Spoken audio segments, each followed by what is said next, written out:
Ladies and gentlemen, please welcome to the stage the President of Houston Central Incorporated, Mr. Bob Urey.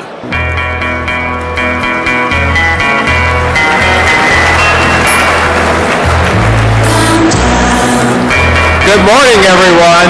So glad to see such a wonderful crowd on this fabulous day here in Houston, Texas.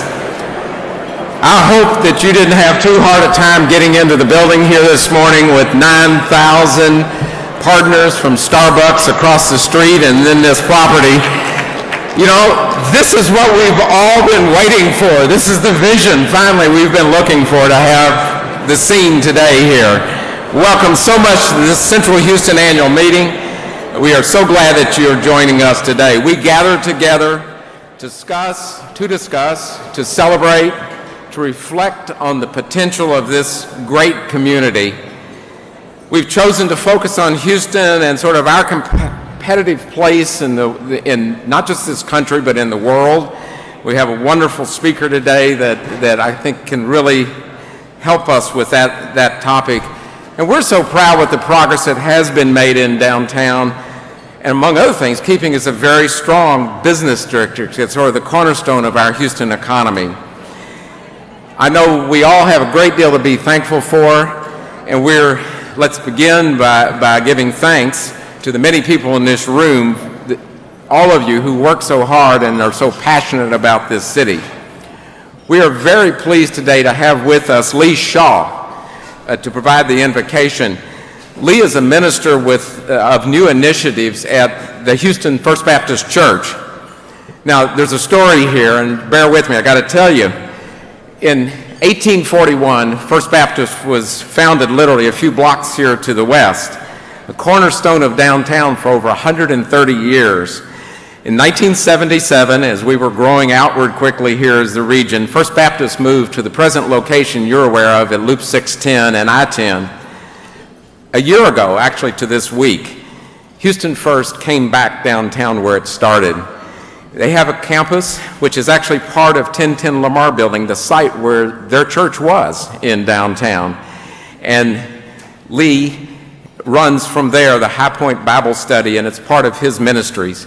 Lee was born in Shanghai, immigrated to the United States at age 7, attended Rice University, had a successful career in management before he joined First Baptist, where his role is really to engage our postmodern culture in the church and in Christianity, and he is the downtown campus. So Lee, we're so thankful to be here today, and lead us in prayer.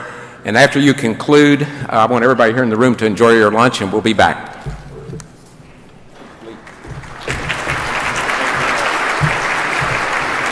Thank you very much, Bob, and thank you very much, everyone. I know I'm holding everyone up from having lunch, so I will be brief. Last time I did one of these invocations last month, they had hors d'oeuvres outside and people were eating salad already. So you guys do it right that you're having food after the invocation. And when I started praying, there was this silence across the room that you could hear a pin drop, and someone told me they stopped chewing of their food when you started praying. And I thought, oh no, I felt so bad for that. I guess that's one way to marinate your food. Well, it is great for Houston's First Baptist Church to be back here in downtown Houston. We are glad to be back, and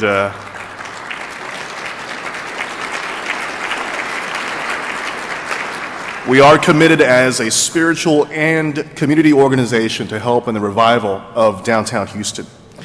In the Old Testament scriptures that all of our Abrahamic faiths have, in the book of Jeremiah, the scripture says, "Seek the welfare of the city.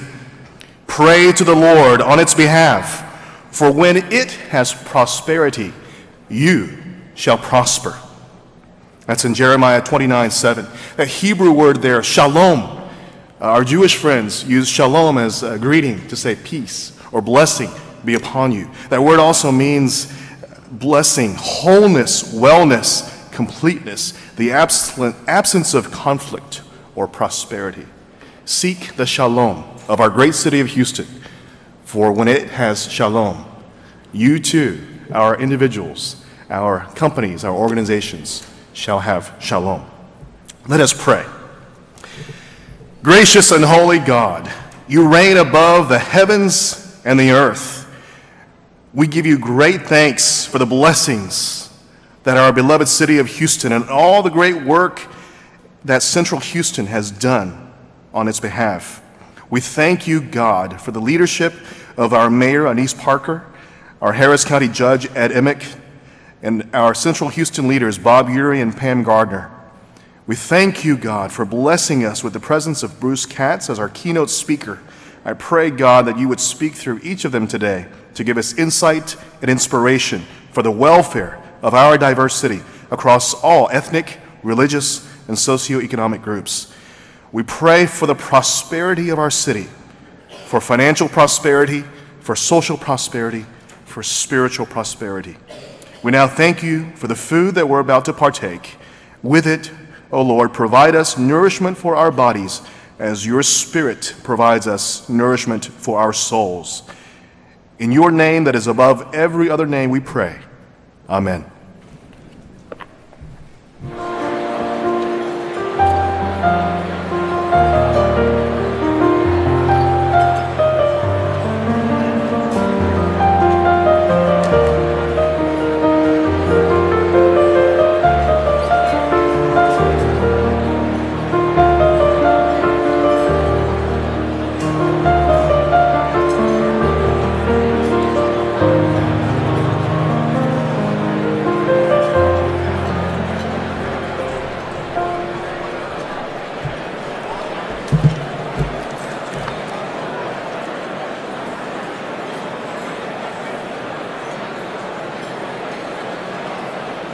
If I could have your attention, please.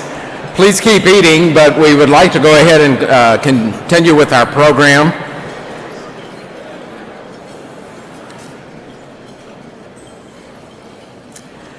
I'd like to start by introducing some special guests we have here with us today, in addition to those that are actually going to participate in the program. Over the last 29 years, we've made such tremendous progress in downtown and Central City in this community, and it just would not be possible without the continuing excellence of our federal, state, local leaders, both volunteer and more importantly, elected. We do have elected officials with us today, and let me take a moment to recognize those that we have. When I introduce you, if you'll stand and if you'll just hold your applause and let them have a lot of recognition. Let me start with, we're joined today by Congresswoman Sheila Jackson Lee from Congressional District 18, that's downtown, and we are very grateful to her for her support in helping us with the Green Link Circulator, which was right outside on the street out here. We also are joined by Congressman Al Green. Go ahead if you want to applaud, that's fine. And Congressman Al, I can't see you, but Congressman Al Green from Congressional District number 9, another huge champion for transit in our community, and Al, we're so appreciative of what you do. Let's give him some applause. Representing Harris County government, in addition to our county judge, who will be with us in just a moment, is Harris County Attorney Vince Ryan. Vince, there he is. And we have 3 members of City Council, in addition to Mayor Parker. Our Mayor Pro Tem and Council Member from District H, Ed Gonzalez, is with us. Council Member from District K, Larry Green, is with us. And Council Member at-large Position 1, Steve Costello, is with us. If you all would stand and let us recognize you.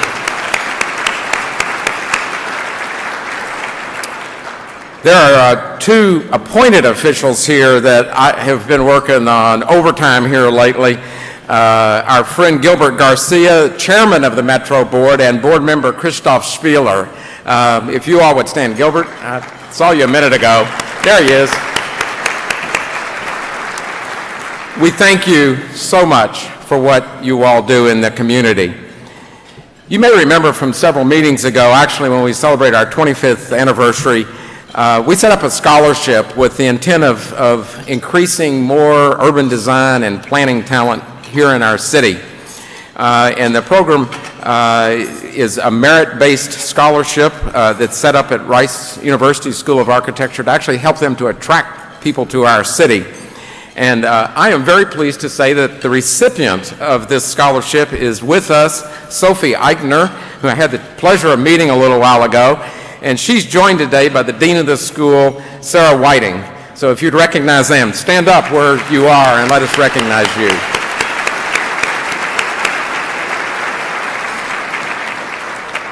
Now, in addition to these guests, I want to recognize you, the members.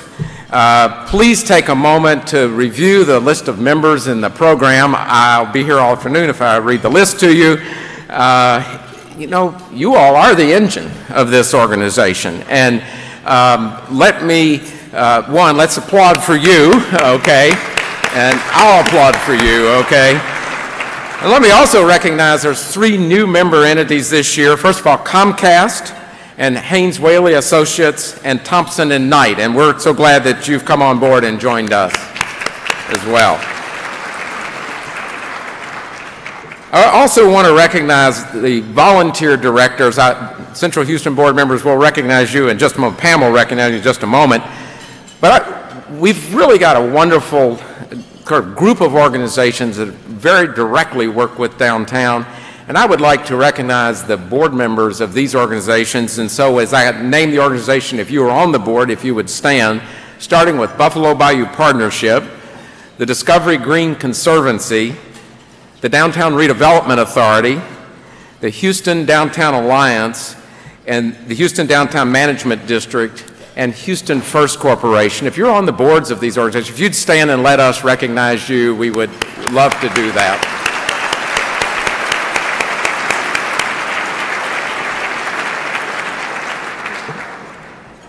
We're also very pleased to thank our underwriters for this annual meeting. This year, we're very pleased to welcome Comcast Business Class as a new platinum sponsor of this event. Comcast is making a major investment in downtown infrastructure and helping us to become more competitive. We thank you, Comcast. But there's a complete list of sponsors that's running on the screen, and it's also inserted in your program. And we want, again, to thank you so much for your support of this event and the organization. Let me introduce Central Houston's chair to begin our program. Pam Gardner has been passionately involved in downtown Houston for more than 2 decades. We're deeply grateful to her for her time and her talents.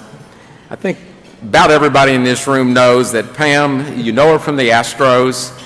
In fact, Pam became the longest tenured female chief executive in Major League Baseball after beginning a career that started back in 1989 as the director of communications. And she moved up through the organization to become the team president in 2001. And today she serves as special advisor to the chairman of the Astros. She was induced into the Texas Baseball Hall of Fame, but far more important is that you can find her image, okay, in Cooperstown at the National Baseball Hall of Fame and Museum. Pam, we are truly thankful for your leadership as chair of the board of Central Houston. Please join us here and as we conduct some annual meeting business, and you can share your perspective and our perspective of Central Houston on downtown.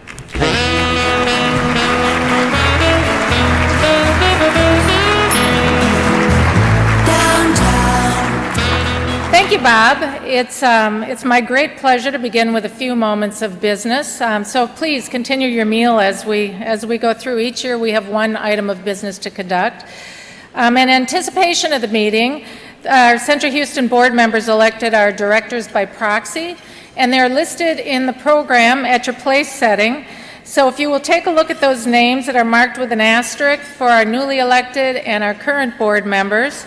At this time, I'd like to ask all of those board members to please stand and be recognized for your service. Come on, there's more of you out there. Thank you.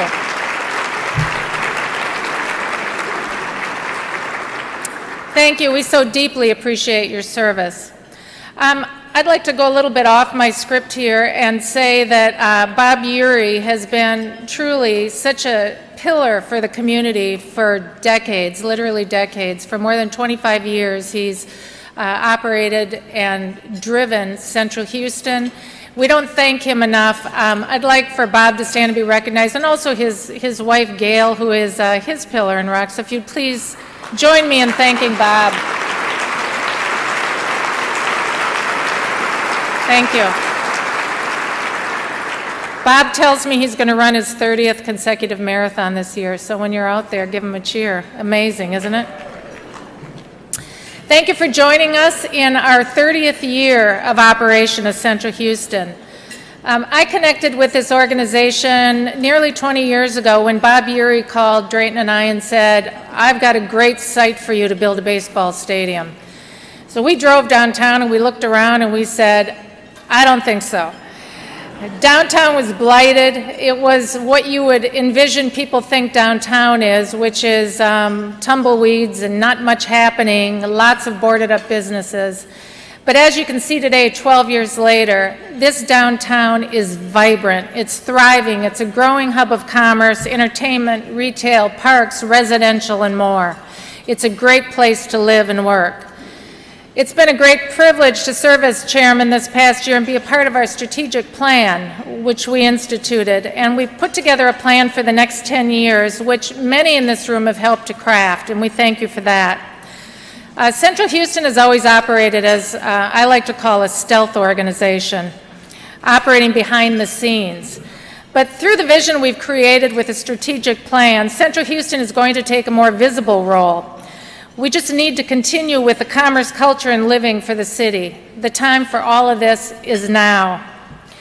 A few months ago, my 26-year-old daughter who lives in New York City called me and she said, Mom, you're not going to believe this. I read in Forbes that Houston is one of the best places to work and live.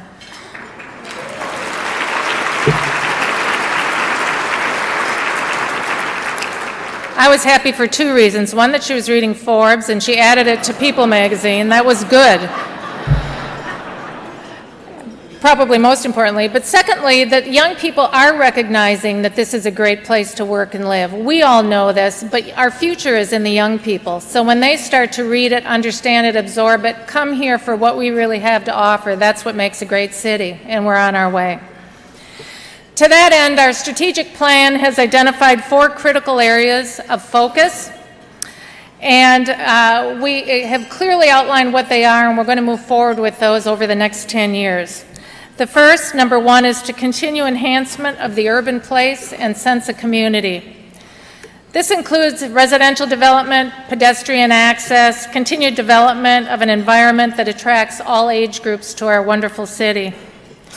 Number 2, to continue investment in business development and marketing of the Central City. And this means facilitating recruitment of new businesses and retaining businesses that we have here already. 3, to facilitate and advocate for transportation improvement. We'll advise and influence metro strategies focusing on accessibility into and within downtown.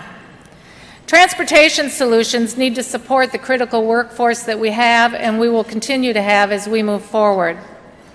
Transit is incredibly important to our center city, and we're proud of GreenLink, as Bob mentioned before, initiated by the Downtown District and help from Sheila Jackson Lee, and then supported by our partners at Houston First and the BG Group. We're very grateful for that. Thank you.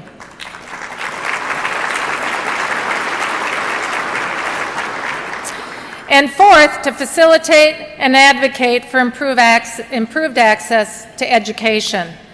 We view this as essential to building and maintaining a strong workplace for the future.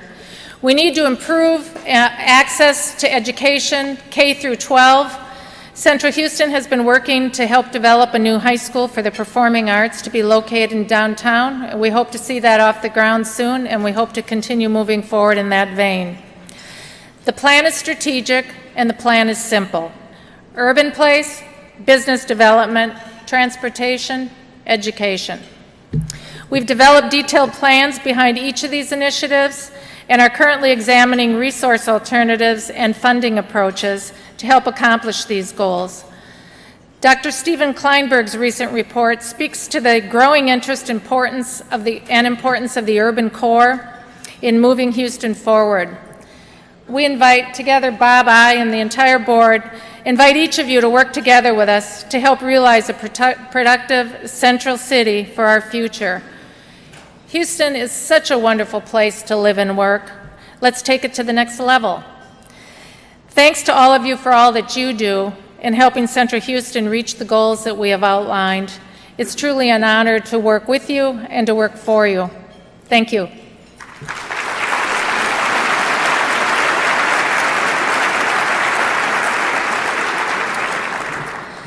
In planning the meeting this year, we decided the time is right to take a discerning look at the core of our growing region. We're honored to have the two leaders of our city and county governments with us today. And as you'll agree, the county and city are huge stakeholders in the central core.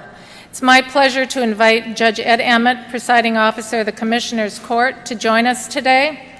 The county plays such a significant role in our region through criminal justice, social services, health care, working on flood control, parks, transportation, toll roads, emergency management, all impacting the central core. Judge, we're appreciative of your being a champion of the newly opened BBVA Compass Soccer Stadium and continued advocacy of improvements to our criminal justice system, mental health, and services for the homeless. We also appreciate the progress with transportation, including the advocacy of freight rail and the continued success of our port as one of the most vibrant in the world. Please help me welcome Harris County Judge Ed Emmett.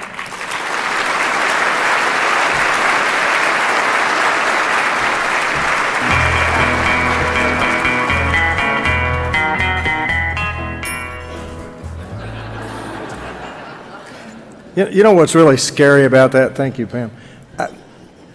I remember Petula Clark.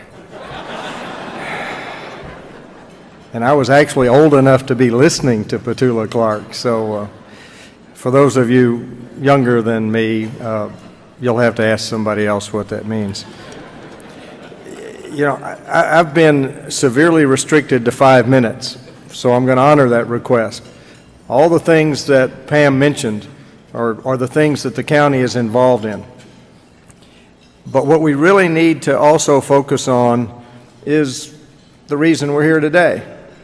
If you've heard me speak at any time in the last, I don't know, several years, you've heard me talk about the future of our region and that we are perfectly positioned to be the gateway of North America when it comes to international trade.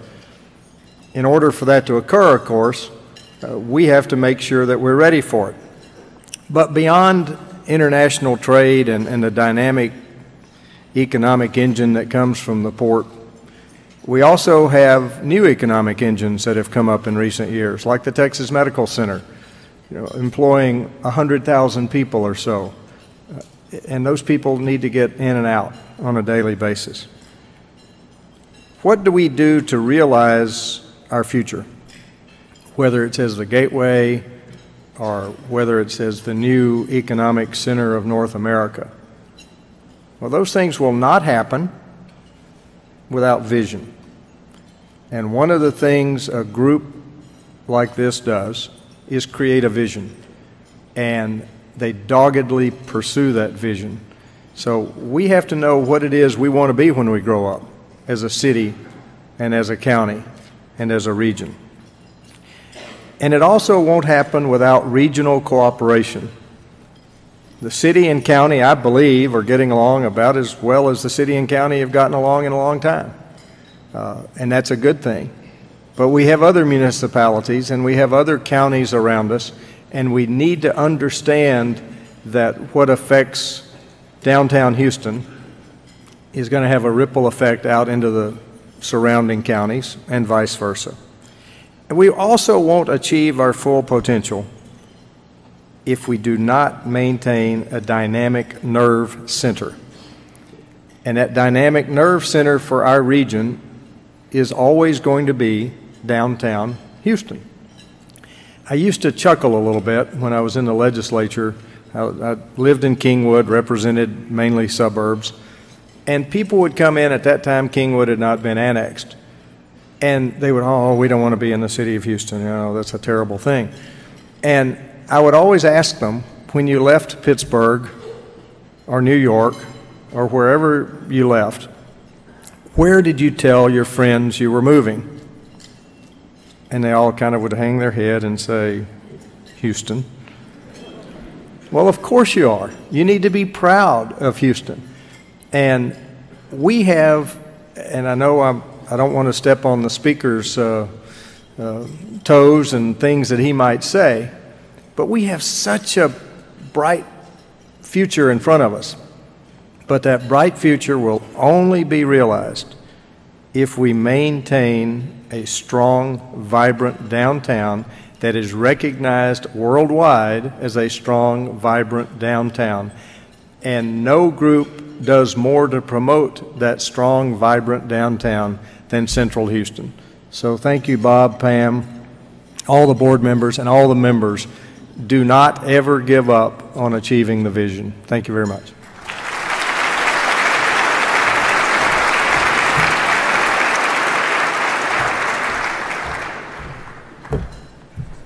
Thank you, Judge Emmett.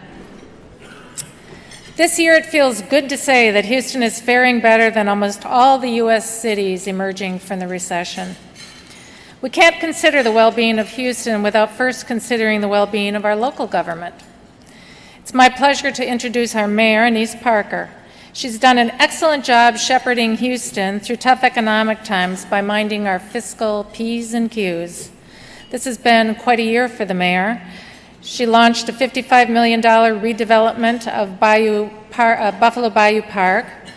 She opened, along with Judge Emmett, BBVA Stadium downtown, making homelessness a priority of her second term, including breaking ground on a new Houston Center for Sobriety, trade missions to China and Brazil, advancing sustainability, new LEED Gold Permitting Center, the second Green Office Challenge, and launching B-Cycle, creating a downtown living initiative, and as of yesterday, the announcement of the Now Center for Texas Cultural Heritage, which will be located between the George R. Brown and Minute Maid Park.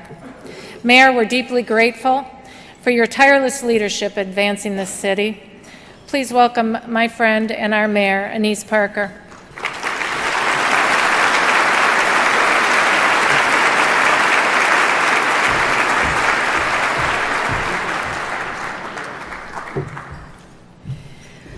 Not surprisingly, Judge Emmett and I are on the same page today as we often are as we talk about issues affecting this region and where we're headed.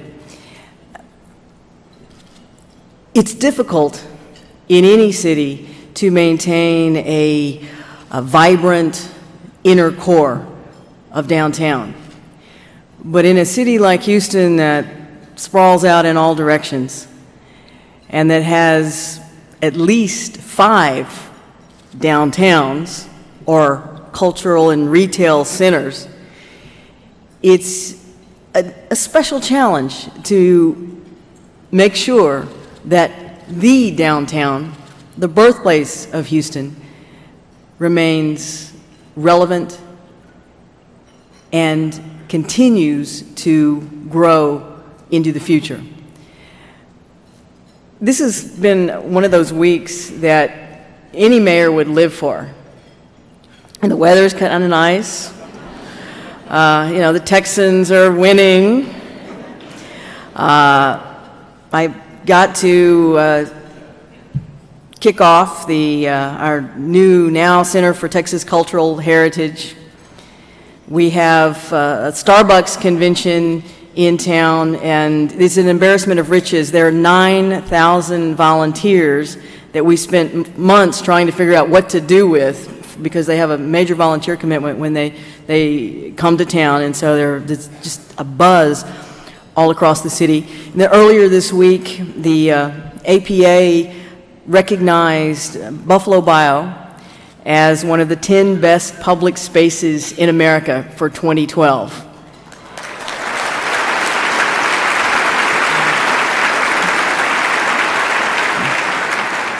I wanted to pick a way to have a really great week, all of those things coming together. And on top of that, apparently I managed to irk a lot of folks in San Antonio. I was exchanging text messages with the mayor of San Antonio earlier because I would love to have the Riverwalk somewhere in Houston. But respectfully, the Riverwalk is not a river. It never was. It never will be. We have Buffalo Bayou, which is a beautiful, natural, and will be restored watercourse that was the lifeblood of Houston and reflects our commitment to a greener future that respects our past. If you do just a cursory Google search of the name Houston and see the headlines that we've had, Pam, yes, Forbes, best place for young professionals, top relocation destination, most robust economy in the United States, the coolest city. That's actually my favorite, the coolest city. All of those accolades come because we have, as a community, as a region, recognize that you grow from your strengths, and our strength is business, but you grow from another strength, and that is our people. The last census said that the city of Houston, with a capital C, is the most diverse city in America. That has been a strength and will continue to be. We're going to continue to be growing in our diversity. I had an interesting statistic to throw out, and that is that right now the city of Houston entertains 10 inbound foreign trade delegations a month. And those are just the ones that voluntarily check in with me. The top 3 countries, China, Brazil, and Russia. Now, what are some of the hottest economies in the United States? Or what does the hottest economy in the United States have in common with the hottest economies around the world? We are the future. And Central Houston and the center of Houston will remain the heart of what we do moving forward. I'm proud to represent a great city, but I'm even prouder to be part of a region that gets it, that is ready to move forward, that is constantly striving to be better, and that every one of us has a responsibility to make sure that we go out of this room and remind the world that Houston is open for business.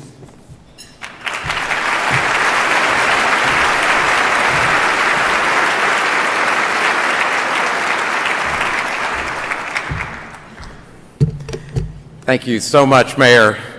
We truly value what you do, and we value greatly our partnership with the city and the county.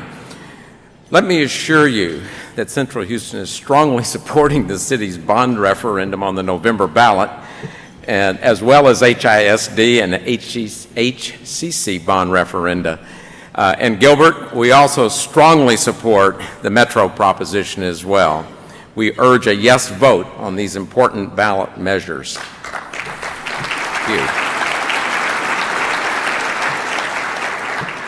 This year we've chosen to focus this meeting on the significance of a vibrant core in a growing region.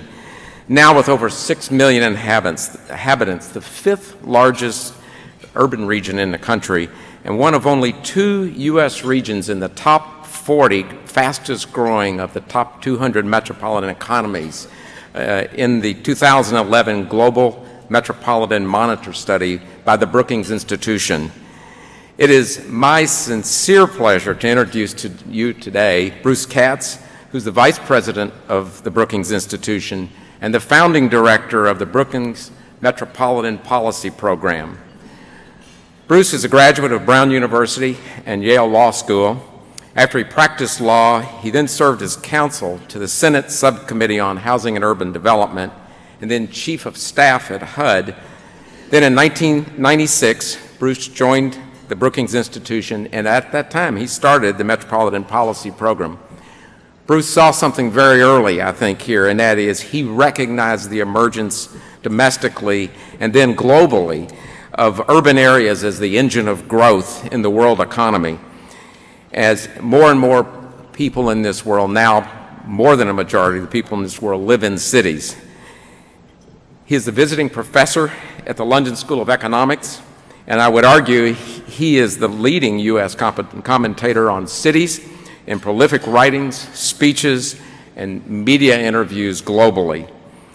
Bruce was most recently in Houston at a forum sponsored back in May by Neighborhood Centers Incorporated, hosted at Baker Institute at Rice University. He knows Houston well, and he's watching us, trying to foresee our future in the current economic and political climate. And as we work together here for today, Bruce kind of said to us, he said, you know, I really had the great opportunity to have some time off this summer to really sit and think. When you know his schedule, you can understand what that means, to have a time out. And so he's sort of put together some thoughts, and he said to us, he said, could I actually share those with you first? And so we're doing that with Houston as the context, and so I think it just doesn't get any better than that. It is my pleasure to present to you Bruce Katz.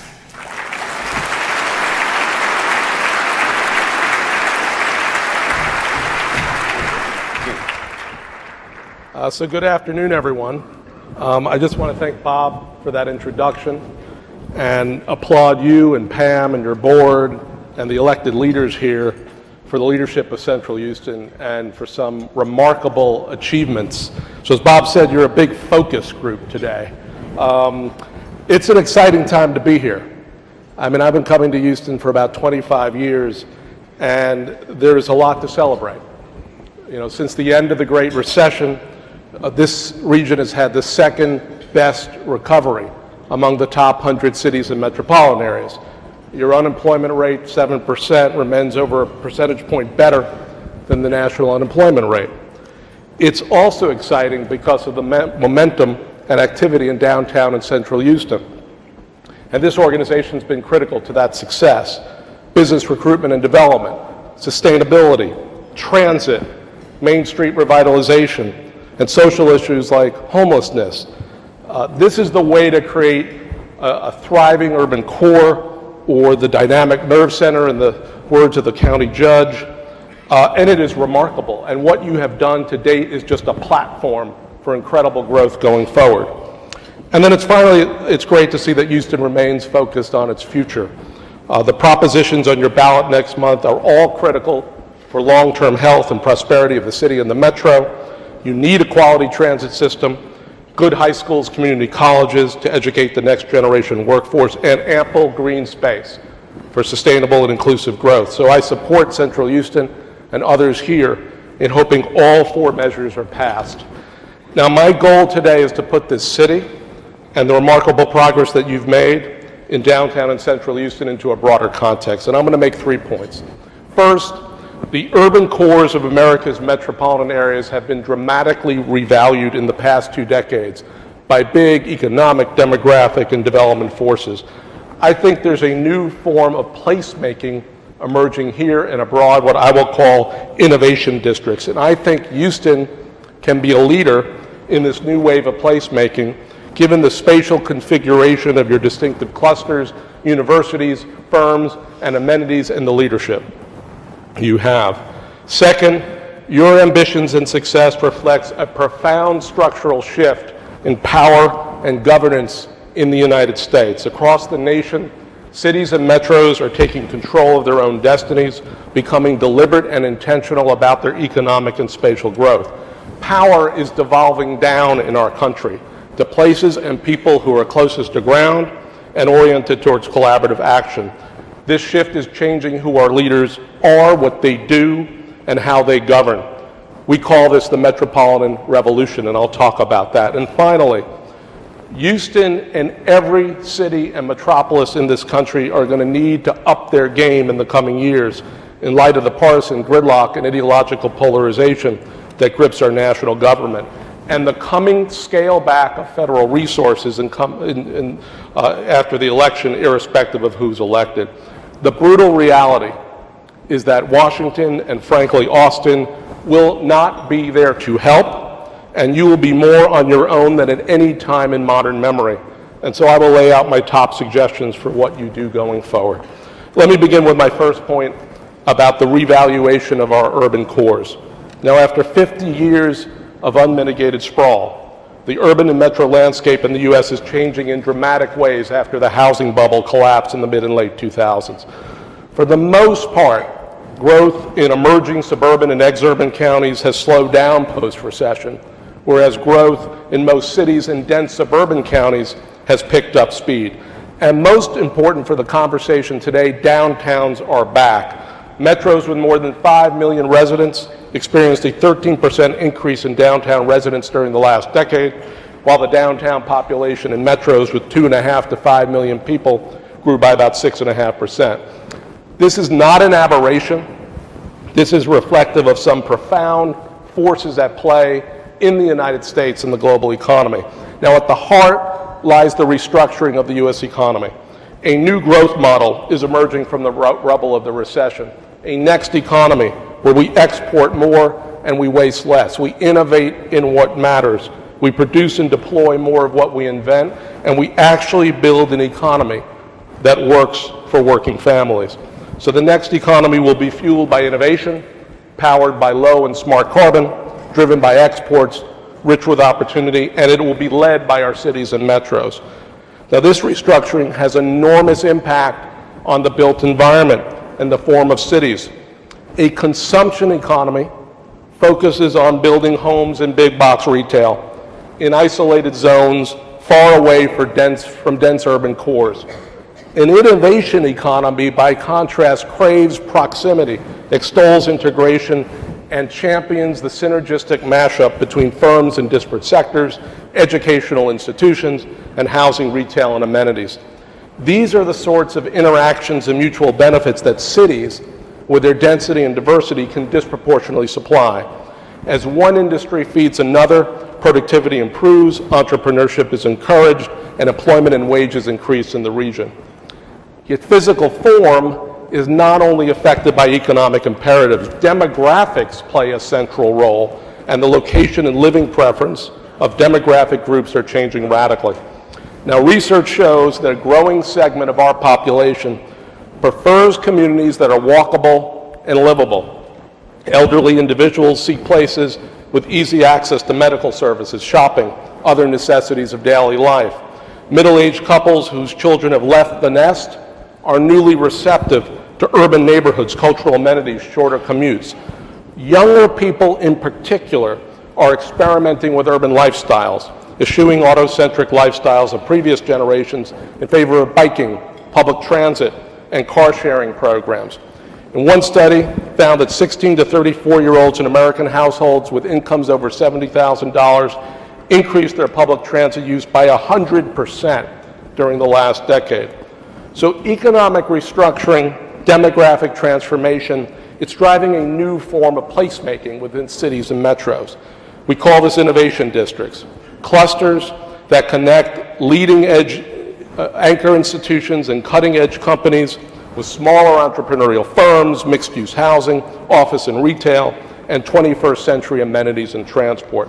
Now, this is an absolute seismic shift in how we have built our major cities and metros. In the 19th century, early 20th century, Manchester, Torino, the Ruhr Valley, industrial Midwest, we built industrial districts characterized by a high concentration of production enterprises, manufacturing enterprises, commonly engaging in similar or complementary work.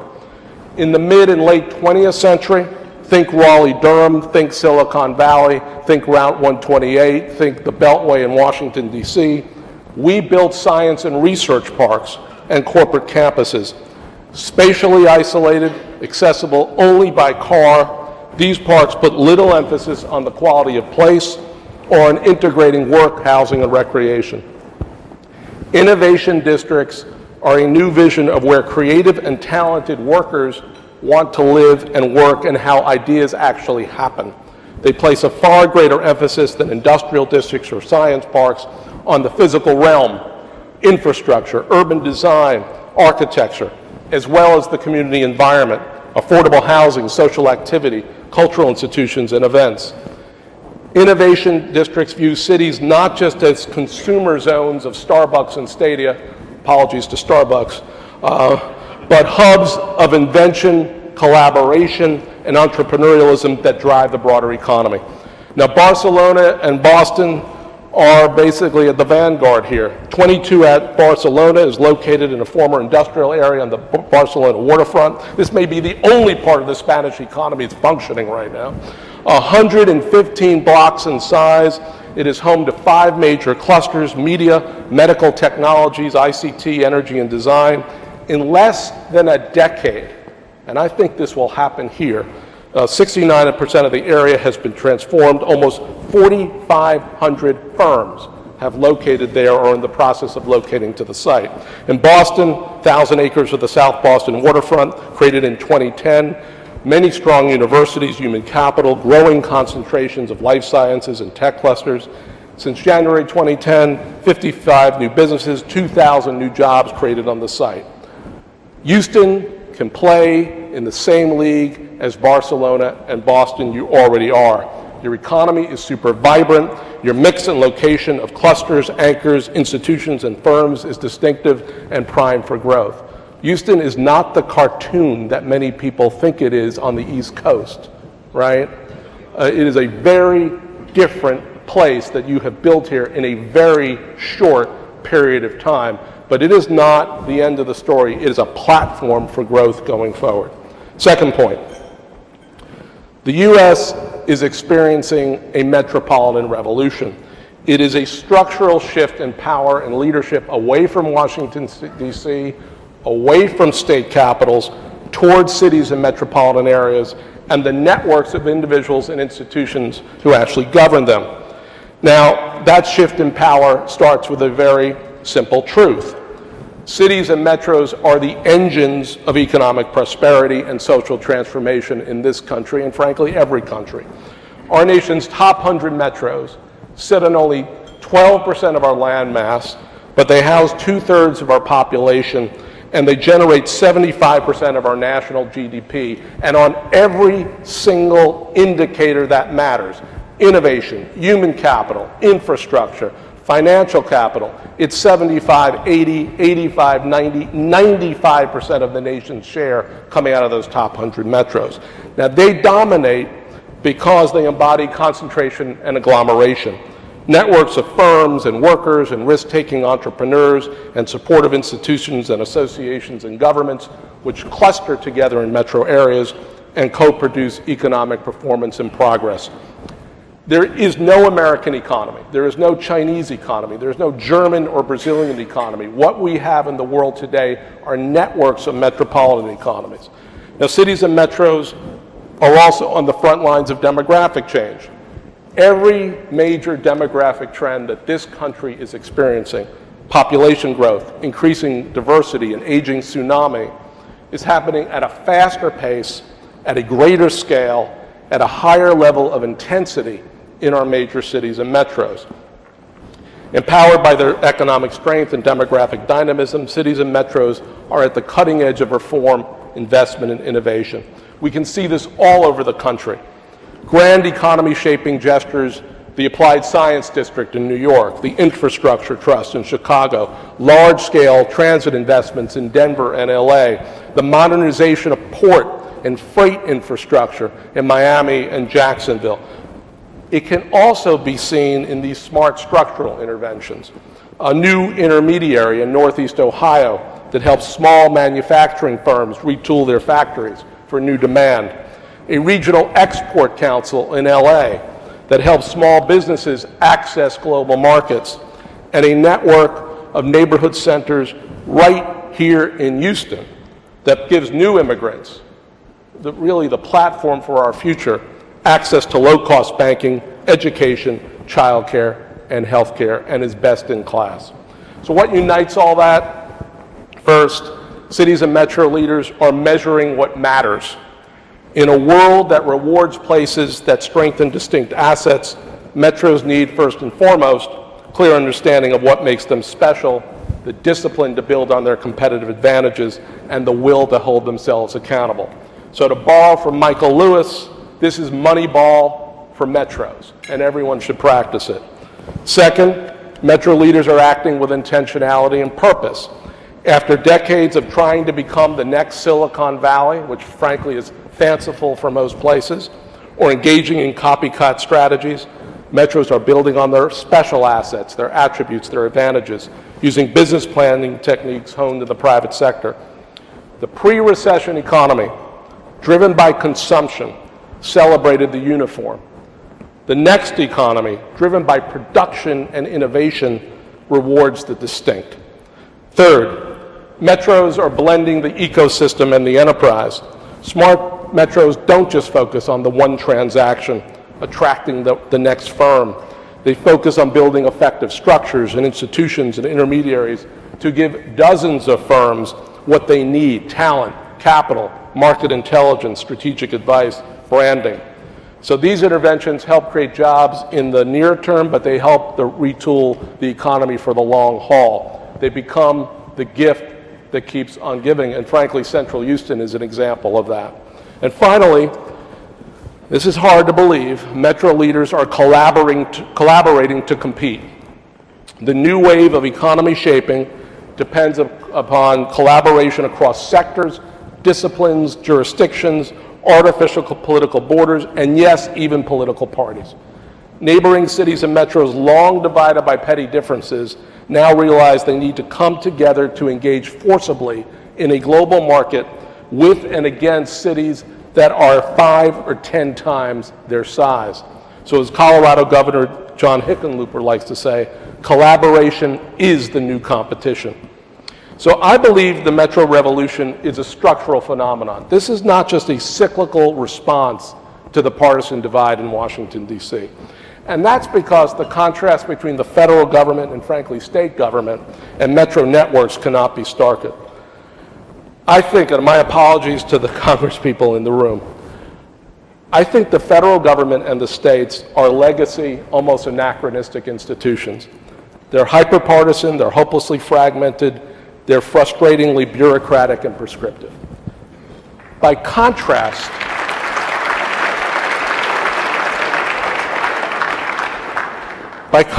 cities and metros are Uber networks of leaders in a world in which people live, operate, communicate, and engage through networks. Interlinked firms, institutions, and individuals working together across sectors, disciplines, jurisdictions, as I said before. The federal government and the states tend to be present-oriented. They govern and they administer and they legislate in 2-year cycles. They are aligned with the timeline of political elections and not the timeline of social or market dynamics. By contrast, city and metro leaders are focused, in the words of John Hofmeister, the former president of Shell Oil, in getting the future right. You think in the long term and you act in the short term. The federal and state governments are organized as a collection of hardened silos and stovepipes, fragmented executive agencies overseen by separate legislative committees.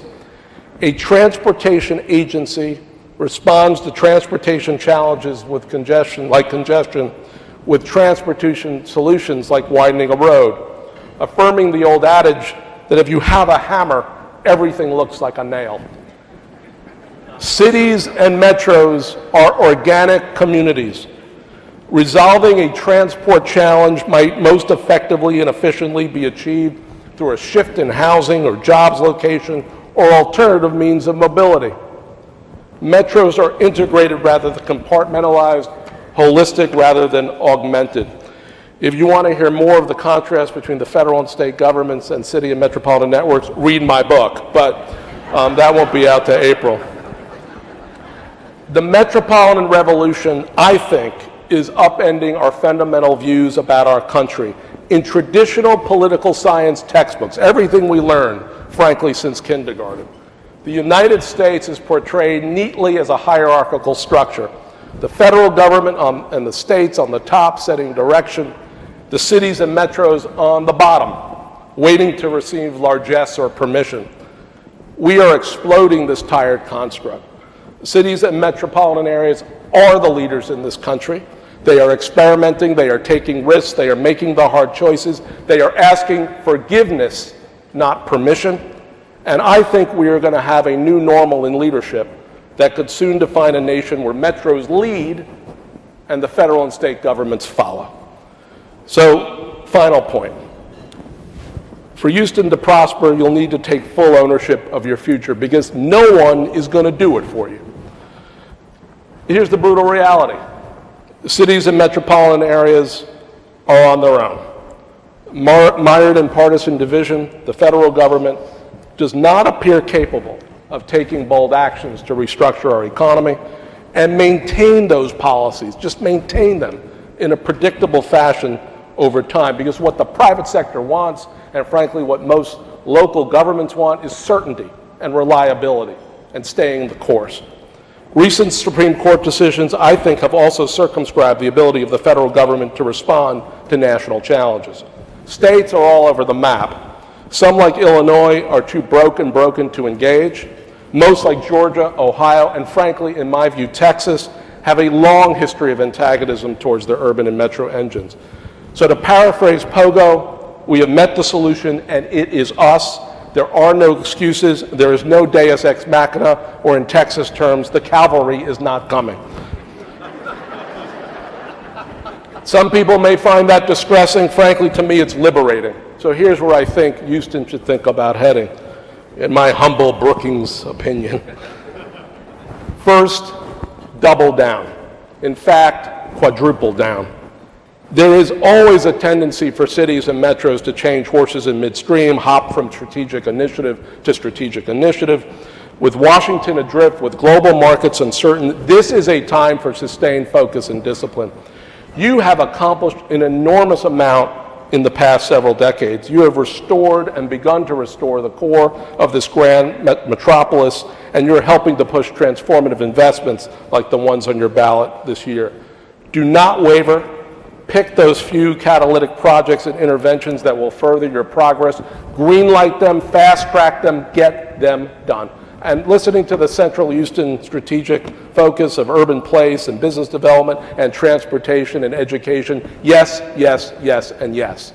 Just do it. Second, aim high. When I look at this metropolis, what I see from the numbers is an embarrassment of economic riches and possibilities, and also social possibilities because of your demographic base. Perhaps most intriguing, right, and this may not totally go down well with everyone here, is the ability to graduate from being the global capital of conventional energy to being the global hub of clean energy and the clean economy more broadly. We've had a big ideological discourse about the clean economy in this country, but here are the facts. We know that it is large, diverse, and disproportionately production, innovation, and export oriented. Our own research at Brookings with Patel shows that we already have a strong base of 2.7 million clean jobs in sectors ranging from renewable energy to pollution reduction. To put that number in perspective, the clean economy is nearly twice the size of the biosciences field, 60% of the strong IT sector, and larger than fossil fuel related industries. We think that Houston has the potential to be a strong global hub, renewable energy services, geothermal, and professional environmental services.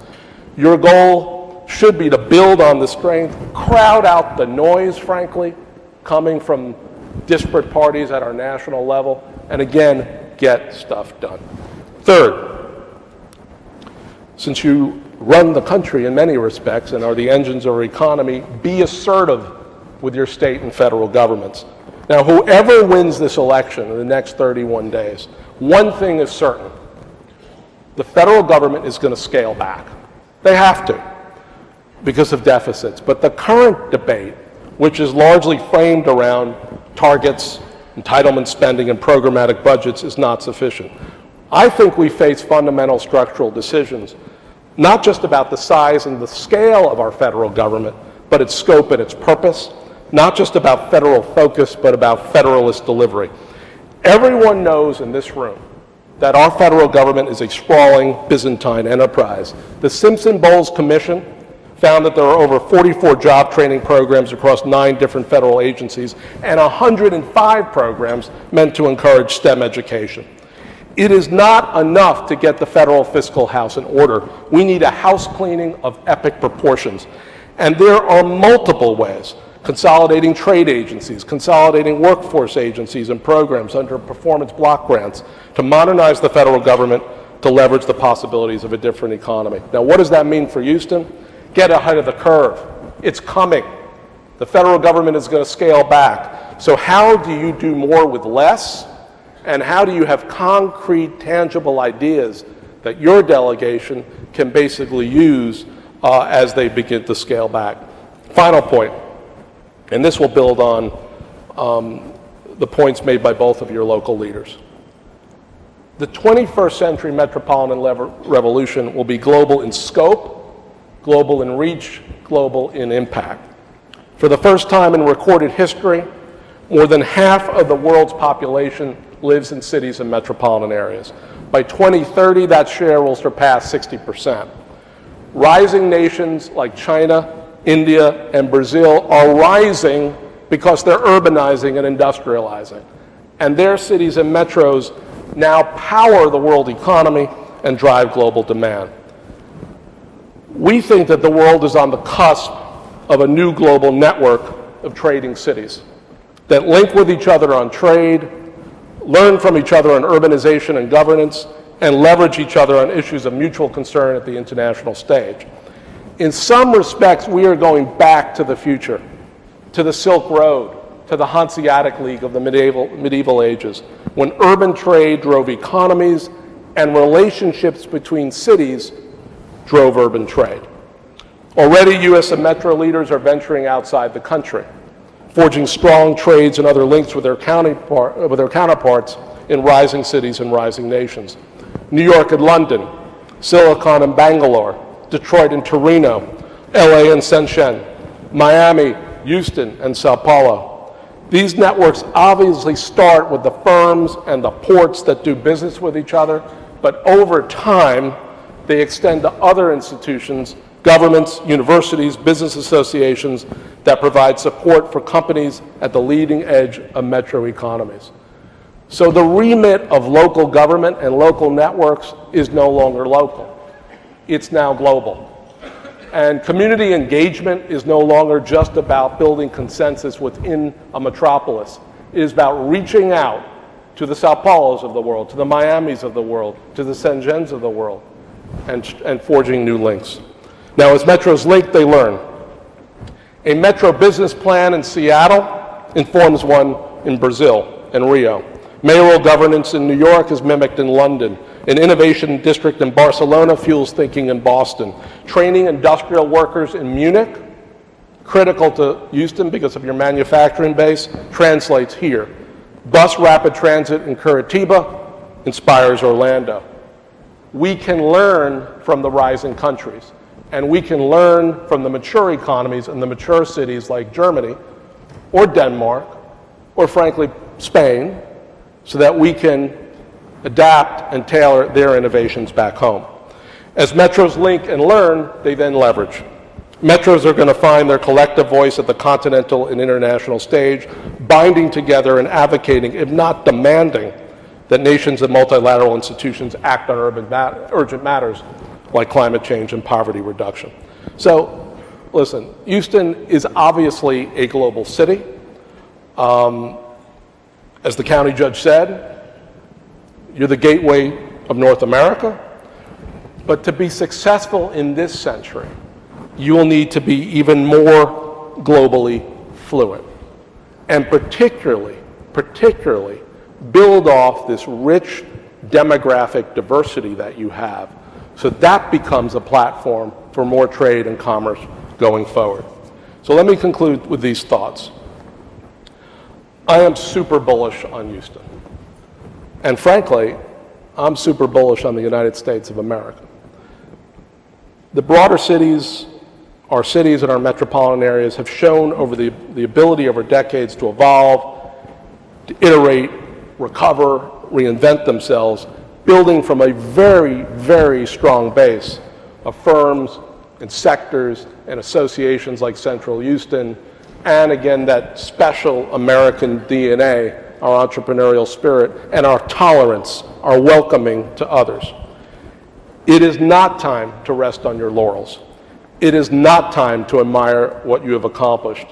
We are living in an urban age and a metropolitan century where everything you have done prepares you for what is to come. And the accomplishments you've had up to date can even be greater and more grand in the coming decades. So be bold, be focused, be disciplined. I look forward to your success. Thank you very much.